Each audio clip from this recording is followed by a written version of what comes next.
पश्चिम बंगाल में तो अभी चुनाव में वक्त है, लेकिन असम में 10 दिन बाद ही वोटिंग होनी है। इसलिए असम में चुनाव प्रचार इस वक्त चरम पर है। हिमंता बिश्व शर्मा और गौरव गोगोई के लिए यह चुनाव साख का सवाल बन गया है। हिमंता एक एक दिन में दर्जनों रैलियां और रोड शो कर रहे हैं और उनका टारगेट बिल्कुल क्लियर है।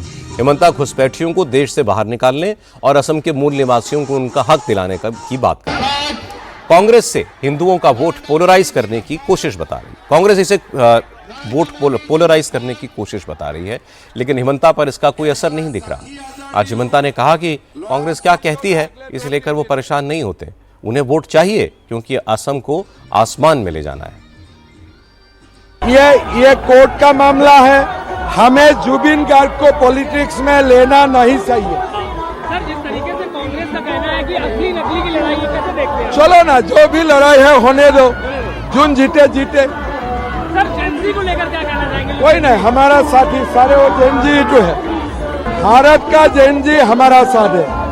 सर, जिस तरीके से लगातार कांग्रेस ये कह रही है कि पोलराइजेशन करने की कोशिश कर रहे हैं, हो गया तो हो गया, क्या तकलीफ है? पोलराइजेशन हो जो भी हो, हमें वोट मिलना चाहिए। अब मिल चुका हूँ बस। सर, आपने इतना काम किया, क्या काम बाकी है हिमंता सर के लिए अभी और क्या करेंगे? असम को आसमान तक लेके जाना है। होम मिनिस्टर अमित शाह की भी असम में कई रैलियां हो चुकी हैं और उनके निशाने पर भी घुसपैठियां ही हैं। असम के नालबाड़ी इलाके की रैली में अमित शाह ने कहा कि कांग्रेस की सरकारों ने राज्य की डेमोग्राफी बिगाड़ दी है, इसे दुरुस्त करने में वक्त लगेगा। अमित शाह ने कहा कि अगर असम में फिर से बीजेपी की सरकार बनी तो यूसीसी यानी यूनिफॉर्म सिविल कोड लागू किया जाएगा, जिससे कोई 4 शादियां न कर पाए। आने वाले दिनों में आसाम में भी हम समान नागरिक संहिता यूसीसी लाकर 4 शादियों पर प्रतिबंध करने वाले।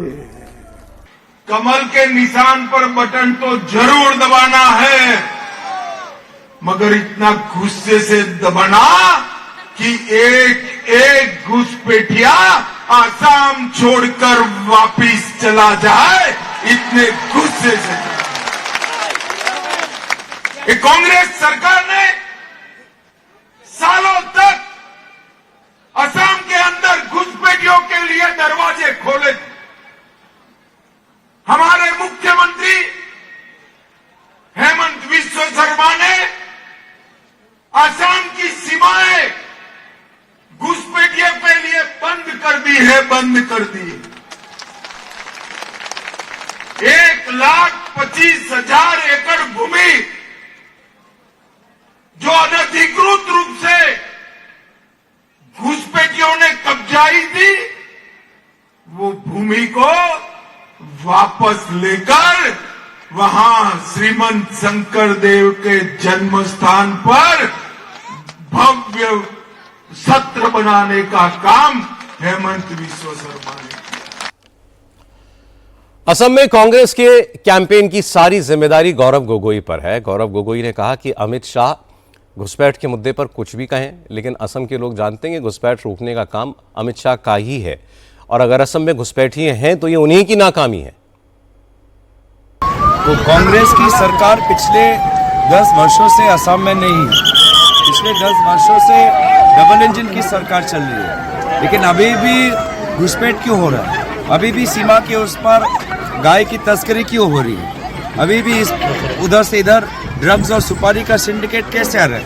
क्या इन चीज़ों पे यहाँ पर राज्य सरकार क्या करेगी, इस पर भी हम जानना चाहिए। हिमंता का फॉर्मूला बिल्कुल क्लियर है। उनका फोकस हिंदू वोटर्स पर है और खुलकर है। हिमंता के रुख से कांग्रेस को उम्मीद यह थी कि मुस्लिम वोटर्स उसके पक्ष में पोलराइज होंगे, लेकिन बदरुद्दीन अजमल और असदुद्दीन ओवैसी का अलायंस हो गया और इससे असम में कांग्रेस की टेंशन बढ़ गई है।